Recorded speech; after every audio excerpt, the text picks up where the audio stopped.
சின்ன மருமகளே இன்றைக்கி என்ன சுவாரஸ்யமாக நடந்து பார்க்கலாம். ஈஸ்வரியும் சித்ரா பேசிகிட்டு இருப்பாங்க. அப்போ தான் சித்ரா சொல்லுவாங்க, என்னம்மா இவ வேறு ப்ரெக்னெண்ட்டாக இருக்காங்க வந்து சொல்லிட்டு போகிறாங்க, இது உண்மையாக இருக்குமா? இதுக்கு முன்னாடி தான் அவள் பொய்யா இருந்தா, துணியை கை வச்சுருந்தா, இப்போ இதை எதை வச்சுருக்கான்னு தெரியல, ஒரு வேளை உண்மையாக தான் ப்ரெக்னெண்ட்டாக இருப்பாளோ? அவள் உண்மையாக ப்ரெக்னெண்ட்டாக இருந்தால் அது எப்படி இருக்க முடியும்? அவங்க சேதுவும் தமிழ்ச்சோரும் ஒன்றாவே இல்லையே. அவள் ஏற்கனவே கொட்டைகளை தானே தங்கியிருந்தா, பொய் சொல்லியிருக்கான்னு சொல்லிட்டு அங்கே தான் தங்க வச்சோம். அதுக்கப்புறம் உள்ளே வந்ததுக்கப்புறம் ப்ரெக்னெண்ட்டாக இருந்தா. அப்போ கூட அத்தை வந்து சொல்லிட்டு இருப்பாங்க, அவள் கூட ரொம்ப நெருங்காதரா ப்ரெக்னெண்ட்டாக இருக்கான்னு சொல்லிட்டு. அதே நான் நிறைய வாட்டி கேள்விப்பட்டிருக்கேன். ஆனால் இப்போ எப்படி திடீர்னு அவள் ப்ரெக்னெண்ட்டாக இருக்க முடியும்? ஒரு வேளை நீ அவள் தப்பான ப்ரெக்னெண்ட்டாக இருப்பாளோ, நம்ம எல்லாம் ஏமாத்திருக்காளோ அப்படின்னு சொல்லுவாங்க. அவள் உண்மையாக ப்ரெக்னெண்ட்டாக இருந்தாலும் சரி, தப்பாக இருந்தாலும் சரி, நம்ம எல்லாருமே அவள் தப்பானதான் நிரூபிக்கணும் அப்படின்னு சொல்லுவாங்க. சரிம்மா, நீங்கள் சொல்கிறதான் கரெக்டு. அப்படி மட்டும் இல்லைன்னா அவள் மறுபடியும் சின்ன மரபா வீட்டுக்கு கூட்டிட்டு சொல்லிட்டு வீட்டில் வச்சுப்பாங்க, அதை நம்ம வரவிடக்கூடாது அப்படின்னு சொல்லவும் சேது பார்க்கறதுக்காக போவாங்க.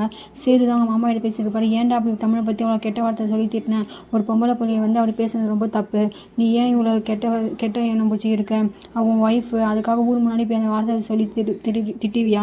நீ என்ன தான் நீ உன் பக்கம் நான் இருந்தாலும் நீ பேசியிருக்கக்கூடாது அப்படின்னு சொல்லுவாங்க. நீங்கள் வந்து அவளை சப்போர்ட் பண்ணதான் என்கிட்ட பேசாதீங்க, மரியாதை ரூமை விட்டு வெளியே போங்க அப்படின்னு சொல்லுவாங்க. என்னடா எப்படி சொல்கிறேன்? ஆமாம், இனிமேல் அவளுக்கு வக்காலத்து வாங்கி யாரும் என்கிட்ட பேசக்கூடாது, மரியாதை ரூமை விட்டு வெளியே போங்க அப்படின்னு சொல்லிட்டு